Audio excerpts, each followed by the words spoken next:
사도행전 16장에서 우리 앞에 부분은 아시아에서 성령이 복음을 전하지 못하게 하심으로 북쪽으로 올라가려고 했다가 또 그 길이 예수의 영이 허락지 않으심으로 다시 또 서쪽 끝으로 가서 고민하고 있고 기도하는 그런 중에서 성령이 그날 저녁에 보여주셨던 그 밤중의 환상이 우리를 저기로 오라고 하는구나, 그리 보내신 줄로 인정하고 넘어갔다 그랬어요. 그래서 이제 처음으로 그 북쪽 서북쪽이죠, 유럽으로 건너가는, 오늘날로 말하면 처음으로 유럽 땅에 발을 받게 되는 겁니다. 그 유럽의 빌립보라고 하는 성으로 올라가는 장면에서부터서 오늘 우리가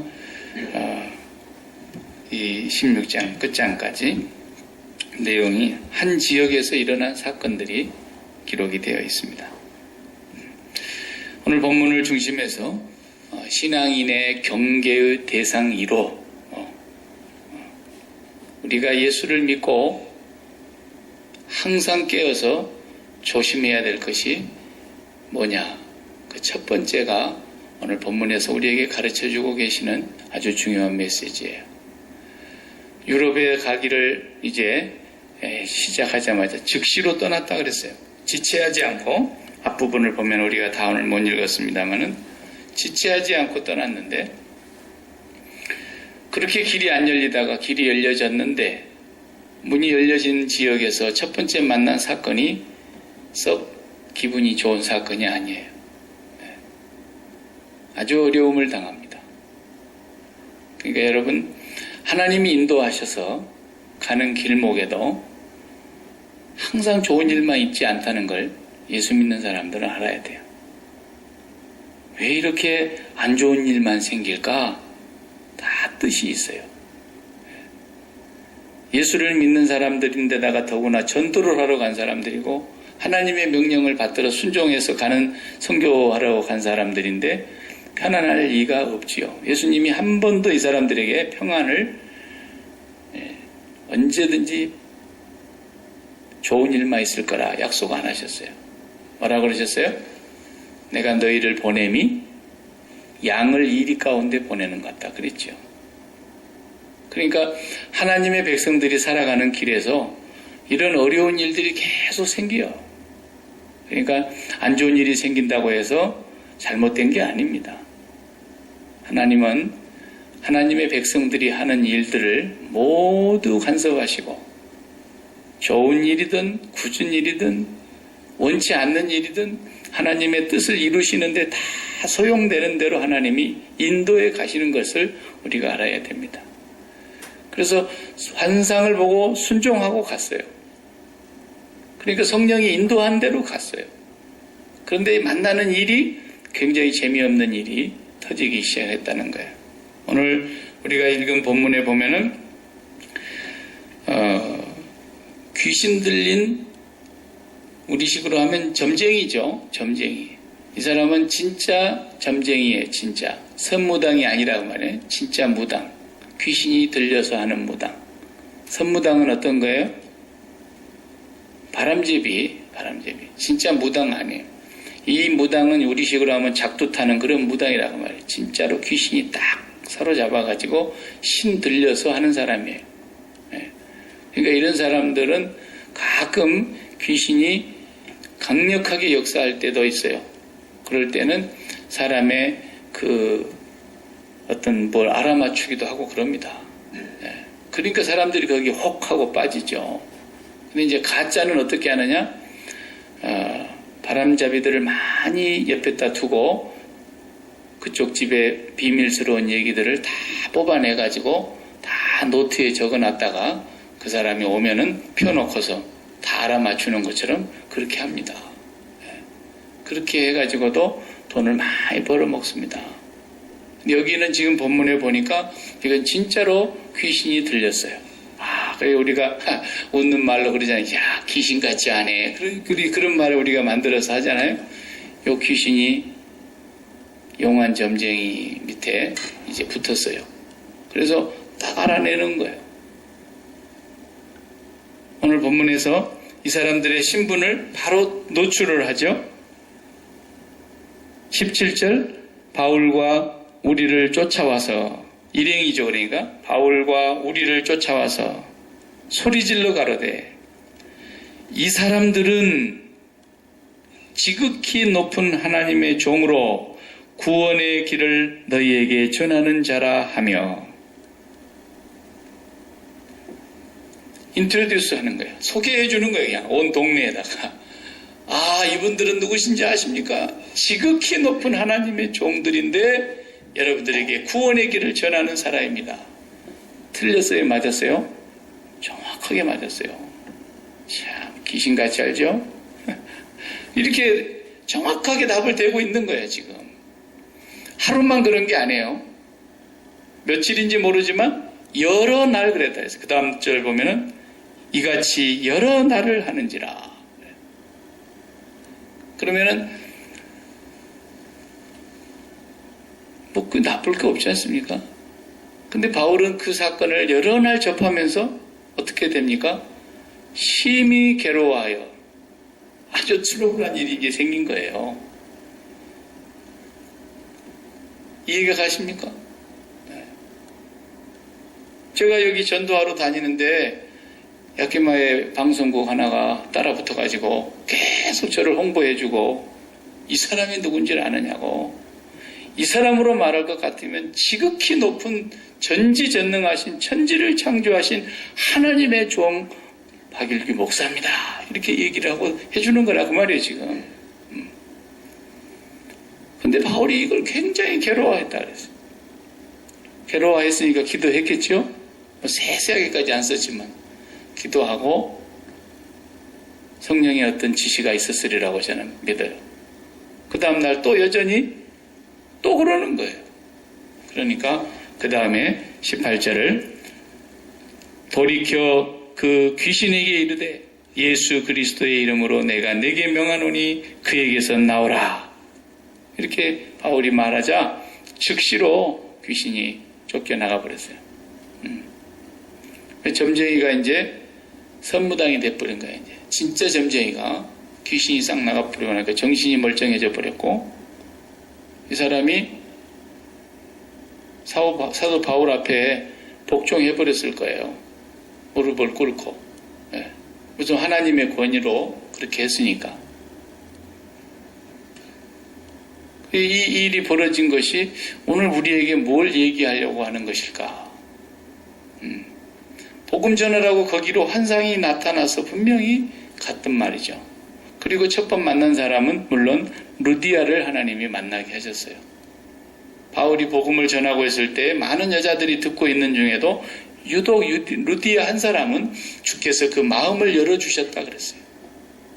그래서 바울이 전한 복음을 듣게 하셨고, 그 다음에 예수를 영접하고 세례를 받게 했고, 그리고 이제 숙소를 아예 루디아가 지금 살고 있는 그 장소로 옮기게 됐어요. 그렇게 해서 이제 복음을 전하는 일이 시작이 되는데, 아예 귀신 들린 저 많은 여자 때문에 문제가 생긴 겁니다. 제가 군대 생활할 때에는 훈련을 받을 때 인간의 심리적인 가장 공포심을 많이 느끼는 높이가 있대요. 지상에서 눈에서부터서 땅까지 이렇게 내려다볼 때 가장 공포심이 느끼는 높이가 33피트, 한 11m 정도 되는 건데요. 거기에 이렇게 높은 데 딱 서서 자기 눈과 땅하고 이렇게 마주치면 막 사지가 벌벌벌 떨린다는 거예요. 제일 무서운 놈. 더 높이 올라간다고 해서 더 무서운 게 아니고 딱 11m, 거기서 제일 심리적인 공포를 느낀다는 거예요. 그러니까 우리가 훈련할 때 11m에서 항상 해요.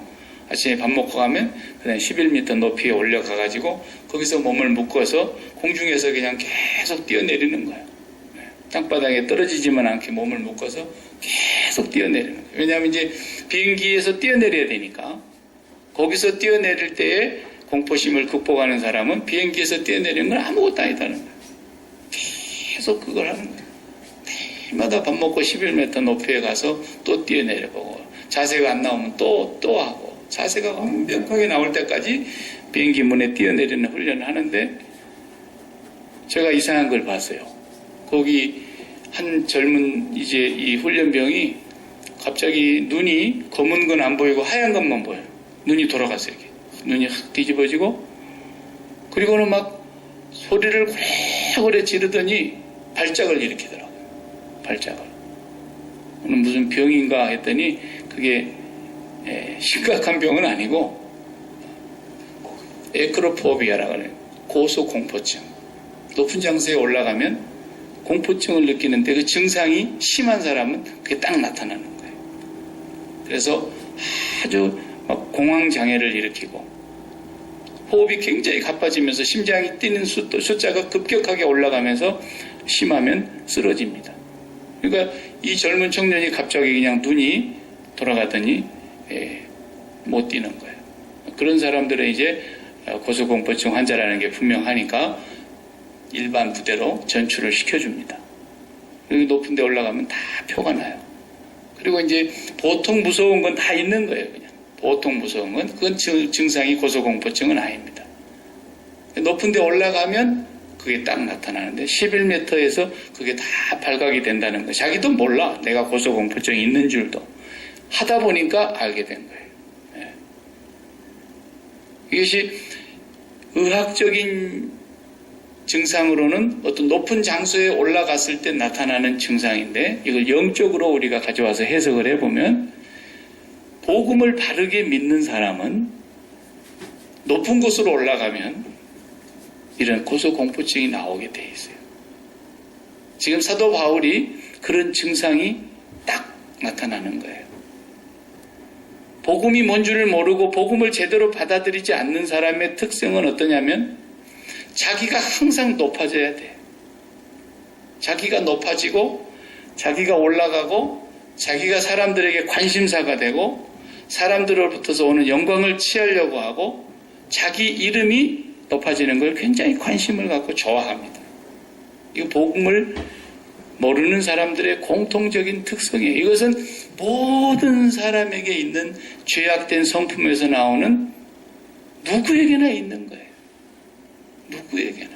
그래서 사람들이 올라가면 좋아하지 내려가는 걸 좋아하는 사람이 없고 돈도 벌어보는 김에 많이 벌면 좋아하지 적게 버는 걸 좋아하지 못하고요. 학생이 공부를 하는데 자녀들이 성적이 올라가는 걸 부모가 좋아하고요. 내려가는 걸 좋아하는 사람은 아무도 없죠. 그런데 복음을 완전히 받아들이고 예수 그리스도의 복음, 그 복음이 뭡니까?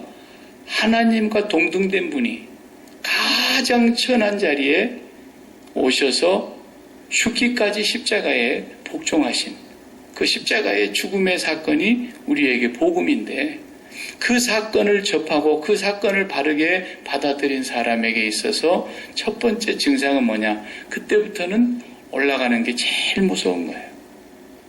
사람에게 관심이 되는 거, 이거 제일 걱정되는 거예요. 지금 사도 바울이 그 증상이 딱 나온 거라니까요. 사람에게 내 이름이 알려지고 사람들에게 내 영광이 나타나고 사람들로부터서 관심과 주목의 대상이 되고 이거 어떤 역사인지 아세요? 이건 반드시 마귀 역사예요. 그러니까 유럽으로 처음으로 건너가가지고 이제 복음을 전하기 위해서 본격적으로 날마다 전도하러 나가는데 이 길목에서 이것이 발걸음에 꽉 돌뿌리처럼 걸리고 있는 거예요. 굉장히 보기 좋잖아요. 지극히 높으신 하나님의 종들로서 너희들에게 복음을 구원의 소식을 전하러 온 사람들. 누가? 이 사람들이. 주어가 누구예요? 나라니까 나. 주어가 바울이에요. 주어가 우리야, 우리. 하나님은 뭐예요? 수식어예요, 수식어. 어떤 하나님이라고 거기다 다 갖다 붙여도 지극히 높아도 전능해도 무소부조해도 영원하신 하나님, 별소리를 다 갖다 해도 그 하나님의 종으로서 이 사람들이 이렇게 얘기하고 있는 거예요. 귀신이 지금 올무를 놓은 거예요. 바울은 그걸 딱 깨달으니까 성령으로 그걸 딱 깨달으니까 이걸 날마다 하니까 날마다 괴로운 거야, 날마다. 근데 왜 첫날 그러면 싹 없애버리지? 첫날 안 없애버리고 가만 내버려뒀나? 바울이 무슨 귀신을 쫓아내는 전문가가 아니에요. 귀신을 쫓아내는 것은 사람이 갖고 있는 능력이거나 사람이 갖고 있는 어떤 그런 캐리어가 아닙니다. 사람이 캐리어로 생각하면은 한 번 귀신 쫓아내면 늘 쫓아내는 줄로 생각하지만 그렇지는 않습니다. 성령의 역사는 성령으로 말미암아 귀신이 쫓겨나가는 것이지 귀신 쫓아내는 능력을 내가 항상 소유하고 있는 게 아니에요. 그리스도인이라고 해서. 그래서 예수님께서 보내실 때 귀신을 제어하는 능력을 주셨다 그랬어요. 예수님이 주시는 거예요. 그래서 예수 그리스도의 이름으로 그 귀신을 쫓아내기는 하지만 여러 날 하는 동안에 바울이 매우 몹시 괴로웠어요. 그러다가 이제 기도하는 가운데 오늘은 얘를 제압을 해야 되겠구나라는 성령의 감동과 지시가 온 거예요. 그러니까 그날 딱 귀신을 쫓아냈습니다. 귀신 쫓아냈으면은 한 단계 더 올라가야 되잖아요. 그죠? 근데 일이 더 복잡하게 됩니다. 그러니까 하나님의 사람들에게서 제일 조심해야 될 게 뭐냐면 가령 나는 아무개 목사님의 설교를 듣고 정말 하나님의 위대함을 나는 새롭게 요즘 알고 새롭게 만나고 하나님의 그 놀라우신 구속의 은혜를 정말 새롭게 깨닫고 있다. 정말 하나님을 찬양하지 않을 수가 없고 정말 하나님 앞에 내가 매일마다 내 자신을 쳐서 복종시키며 하나님의 은혜 안에서 내가 이렇게 기쁨의 생활을 산다. 이렇게 말하는 사람들은 내가 참 찾기가 어렵더라고요. 대부분의 그리스도인들이 그 목사가 설교를 너무 잘한다. 요 얘기는 내가 너무너무 많이 듣지만 일반적으로 성도들 하는 얘기를 들어보면 대부분의 사람들은 목사를 높이는 얘기를 많이 합니다. 저에게 적용해도 마찬가지예요. 하나님의 위대함을 찬양하고 하나님의 위대함을 높이고 하나님을 더 가까이 만나게 되는 것에 대한 그런 기쁨과 감격을 자랑해야 되는데 이상하게 그것은 잘 안 되고 사람을 자랑을 하고 사람을 높이고 아무개 교회 목사, 아무개 교회 뭐 누구 이런 얘기들을 우리가 그냥 쉽게 입에 담고 그러는데 대개 보면 그런 사람들 다 끝이 안 좋아요. 전부 끝이 안 좋아요. 우리 한간에 우리가 이제 신학교 다닐 때 한경진 목사님이 서울 영락교회가 그때는 그래도 대한민국의 대표하는 교회라고 할 만큼 중추적이었죠. 지금은 좀 많이 쇠약해졌지만 그때 한경진 목사님 생전에 목회하고 계셨을 때는요. 하나님의 위대함을 얘기하는 사람보다 한경진 목사님의 위대함을 얘기하는 교인들이 훨씬 많았던 것 같아요. 제가 보니까. 사실로. 마음으로는 안 그렇다 그러는데도 입으로 나오는 얘기 들어보면은 하도 자랑할 것이 없으니까 어떤 사람 저를 만나서 그러더라고요. 한경진 목사님이 저희 부부 추례했습니다. 이러더라고요. 아이, 네, 정말. So what? 박 목사가 추례한 거다고 한경진 목사님이 추례한 거다고 뭐가 다릅니까? 그런데도 한경진 목사님 추례한 것이 그렇게 좋은가 봐요. 그렇게 좋은가 봐요. 네. 그래서 우리 그때 신학생 때 그런 얘기 했죠.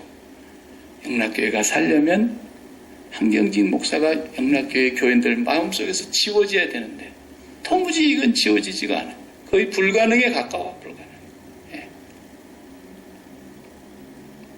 그래도 그분이 템플턴 상을 받고서 나중에 한마디 이렇게 자기 소감을 얘기할 때 그때 종교 분야에는 노벨상과 거의 버금간다고 하는 그 템플턴 상을 받았을 때에 자기 입에서 첫 번째 하는 말이 나는 이 상을 받을 자격이 없는 사람입니다. 내가 일제시대 때 신사참배한 사람입니다. 그 말을 처음으로 했어요. 전 세계에서 모든 사람들이 그 상을 받는 장면을 본 사람들 하면 다 들었을 거예요. 저는 신사참배한 사람입니다. 우상숭배한 사람입니다. 네. 그런데 내가 이 상을 어떻게 받을 수 있겠습니까? 이런 얘기를 했다고요.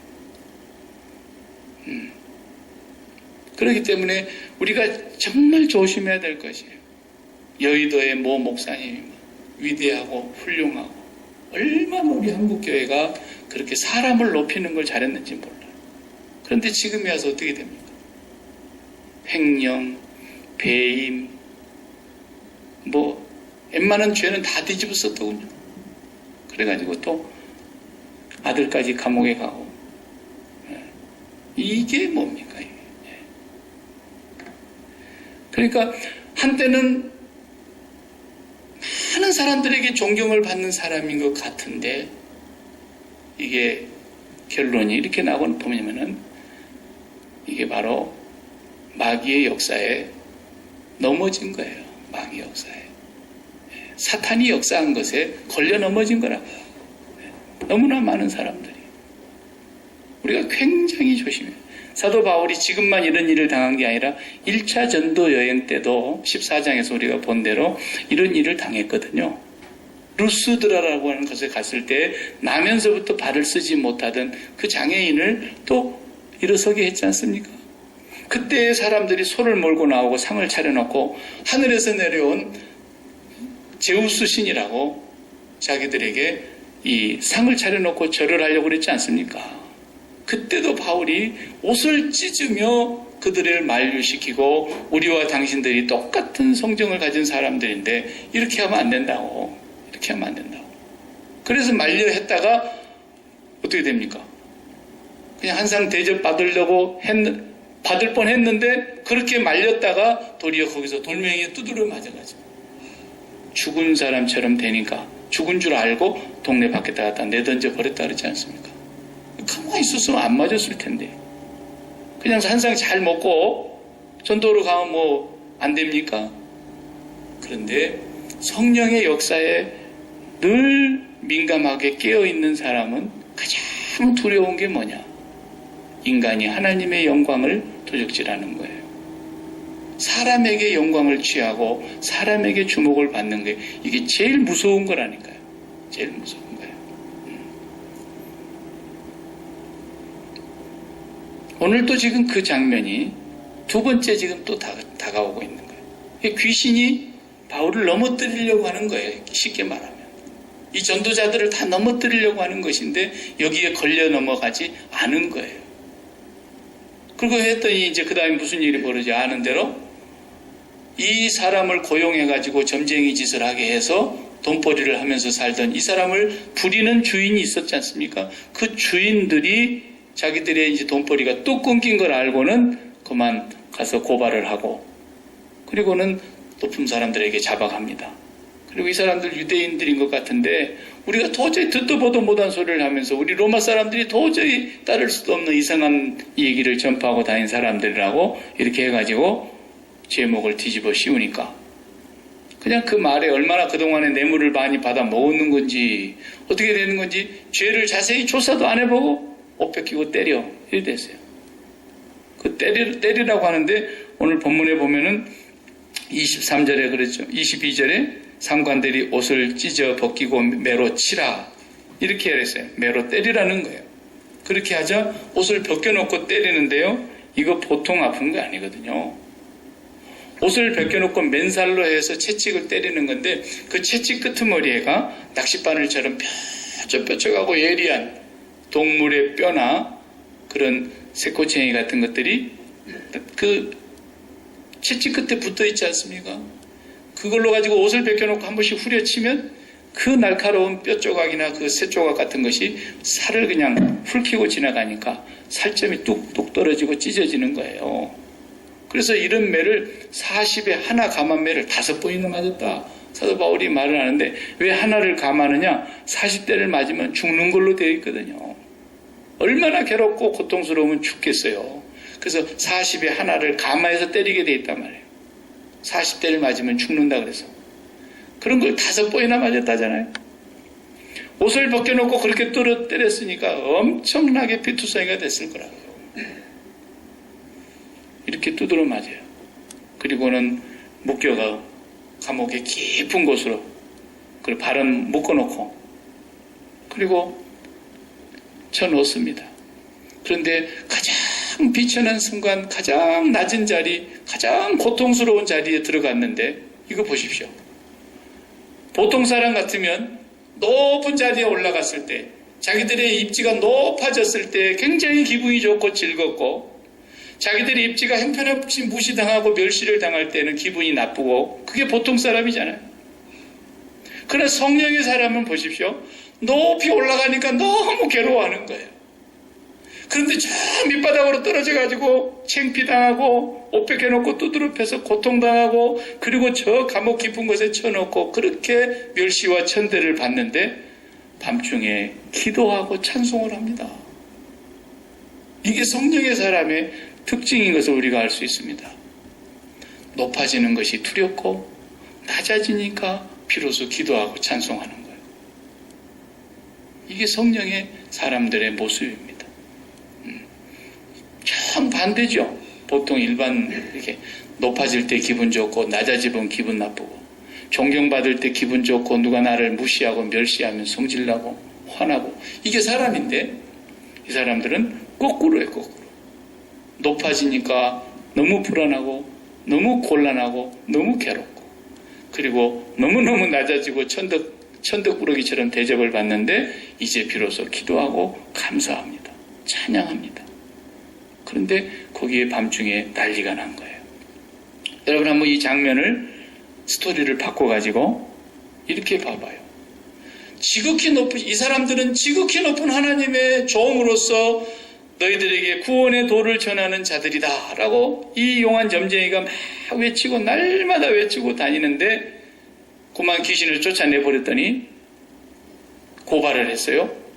고발한 장소에서 매로 치라 그러려고 매로 한 방 딱 내리치려고 그러는데 막 지진이 일어나가지고 형장이 막 난리가 나서 지붕이 무너지고 난리가 났다고 해봐요.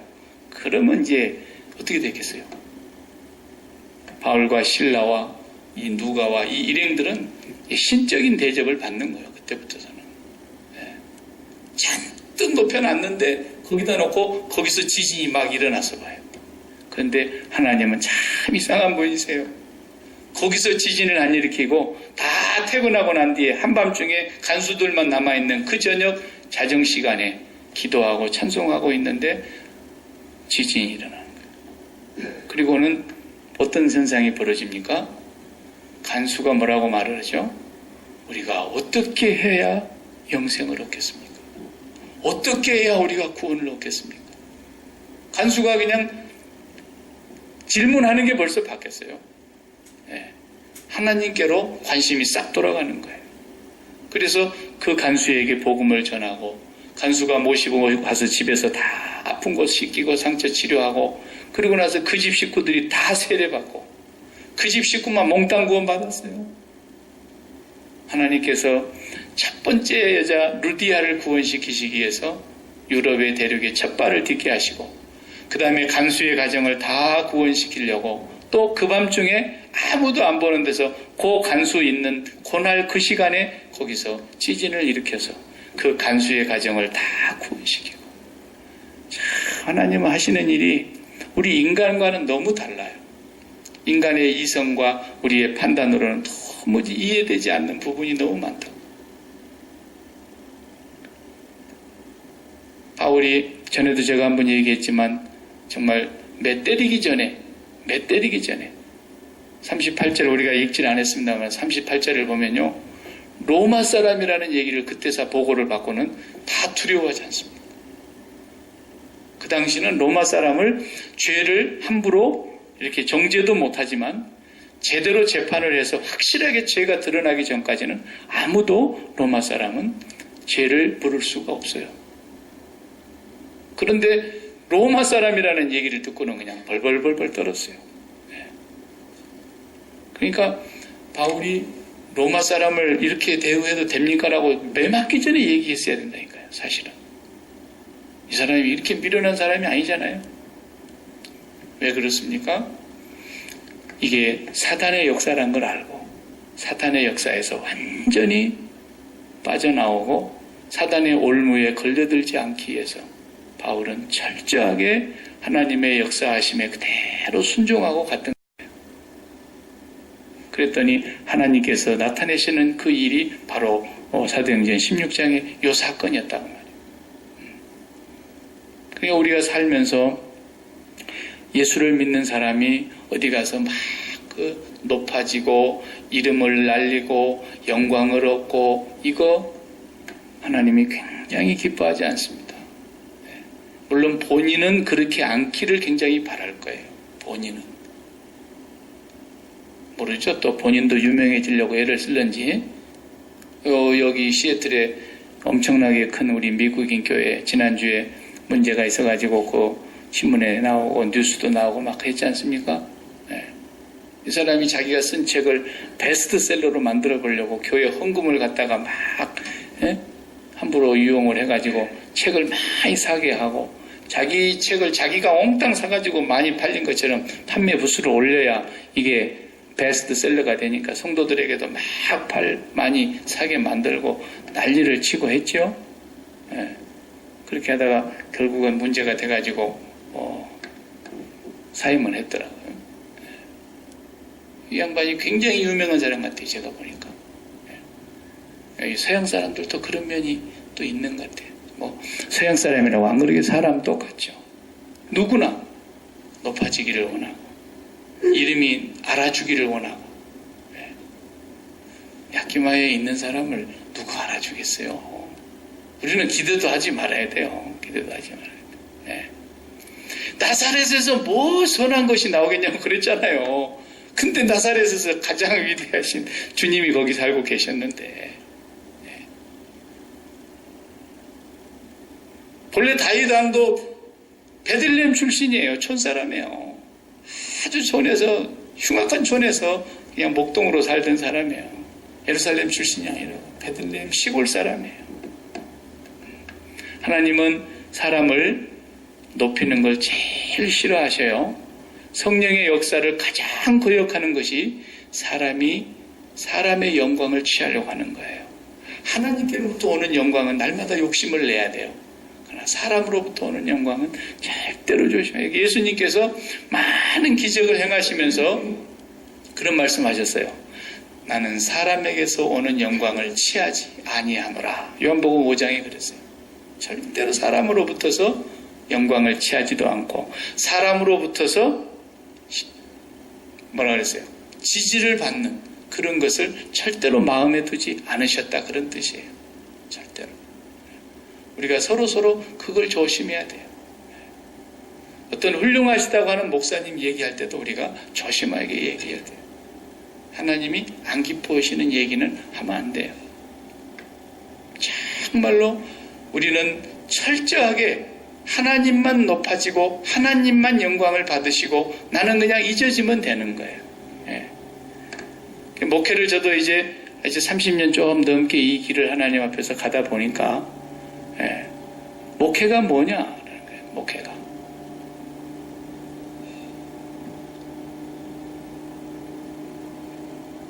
그냥 성도들이 바른 믿음을 가지고 하나님 앞으로 바르게 갈 수 있도록 길을 안내하는 길잡이니까 그 안내해 주는 일만 잘하면 목회는 거기서 끝이에요.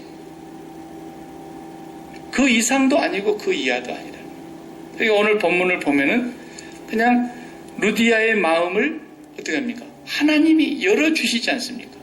내가 여러분들에게 마음을 얻으려고 할 필요도 없고 여러분들이 저에게 마음을 얻으려고 할 필요도 없고 사람에게 마음을 얻으려고 할 필요도 없고 하나님이 열어주시는 대로 하는 거예요. 그냥 주께서 루디아의 마음을 열어 바울의 말씀을 청종케 하신지라 그랬다. 그 열어주니까 열어준 대로 그대로 받아들이는 그것이 전부예요. 그냥 전부. 목사는 그거 하는 거예요. 신앙을 바른 길로 나아가도록 잘못된 길로 가는 신앙이 틀렸다는 것을 바르게 잡아주기도 하고 말씀을 통해서 바르게 가르치는데 성령이 그 사람이 마음을 열게 해주시면 목사가 전하는 그 말을 성령께서 그 사람 마음을 열어주실 때 받아들이게 될 거 아닙니까? 그러면 끝나는 거예요.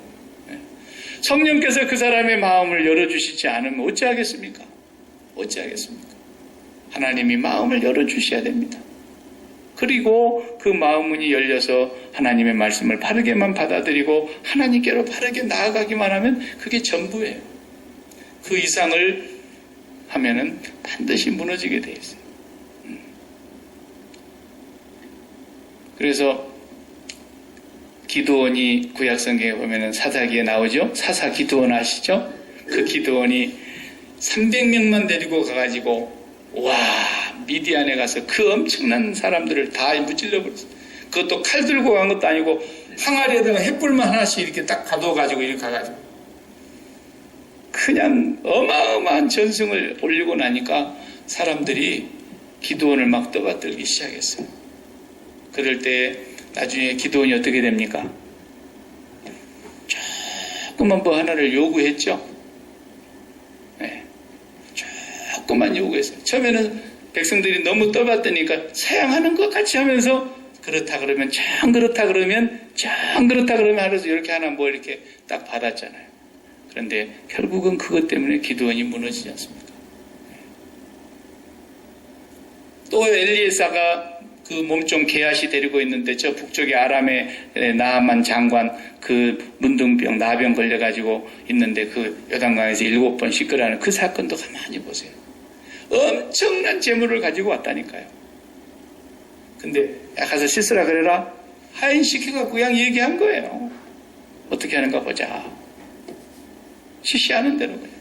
그때 기분 나빠고 막 돌아가려다가 어떤 똑똑한 그 신하 하나가 말을 잘해가지고 이보다도 더 어려운 걸 부탁했어도 지금 병 나으려고 할 것 같으면 해야 될 파인데 그게 뭐 어렵습니까 주인님? 가서 한번 기왕이 미친 점 손해본쯤씩 한번 해봅시다.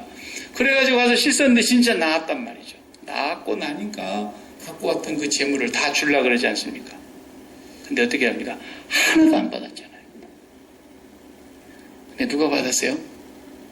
그걸 다 싣고 돌아가는데 게하시가 화장실 갔다 온다 그래놓고 그냥 죽게 하면서 살기로 달려가잖아요. 달려가가지고 뭐라 그래요? 아이고 우리 주인님이 방금 집에 손님이 도착을 했는데 뭐 좀 대접할 것이 필요해서 그러는데 조금만 달라고 그러더라고. 그래가지고 가서 받았잖아요. 근데 게하시가 받고 딱 집에 돌아와서 딱 담고 화장실 갔다 온 것처럼 이렇게 아무렇지도 않은 짓이 하니까 엘리사가 딱 지적했지 않습니까? 네가 그걸 받을 때 마음이 뜨끔하지 않더냐 그랬잖아요. 나아망의 문둥병이 너한테로 들어갈 것이다. 그래가지고 게하시가 그냥 나병을 덜렁 받았잖아요. 사람에게 영광을 받는 거 이거 정말 구약에서부터 신약에까지 하나님의 성령의 사람들이 제일 조심해야 될 거예요. 제일 조심해야 될 거예요. 하나님이 굉장히 진노하시는 일이에요. 바울은 이걸 너무나 잘 알기 때문에 철두철미하게 그 부분에 대해서만큼은 사단의 시험에 넘어지지 않으려고 자기가 로마 사람인 것조차도 그것만 말해도 매를 안 맞았을 텐데 그것조차도 나타내지 아니하고 그냥 성령의 인도하신 그대로 받아들이면서 기도하고 찬송하고 감사하는 가운데서 하나님께서 또 그 가정을 하나를 구원시키시는 그 역사 이것이 성령의 사람들이 살아가는 방식이라는 거예요. 나는 없어지고 나는 모든 것을 다 해로 여기고 예수 그리스도를 아는 지식 하나만을 가장 고상한 것으로 아는 바울의 그 철두철미한 신앙의 태도가 바로 이런 역사를 낳게 한 것입니다. 오늘 우리가 이 세상 살면서 조심해야 됩니다. 사람이 나를 알아주는 거 절대 좋아하지 마세요. 절대로 무시하세요. 그래서 저도 이제 목회를 하다 보니까 목사로서 뭐 저 같은 사람 누가 알아준 사람이 없으니까 차라리 시험이 안 들어서 참 좋은데 누가 저를 막 알아주고 높여주고 설령 그런다 할지라도 제 속에서는 항상 사탄아 물러가라. 사탄아 물러가라. 그럽니다. 얼마나 조심해야 되는지 몰라요. 우리는 그런 거 한 가지도 성령에 민감하게 반응해야 됩니다. 이거 것이 오늘 우리에게 가르쳐 주시는 사도 바울의 신앙의 태도고 하나님의 메시지인 것입니다. 기도하십시다.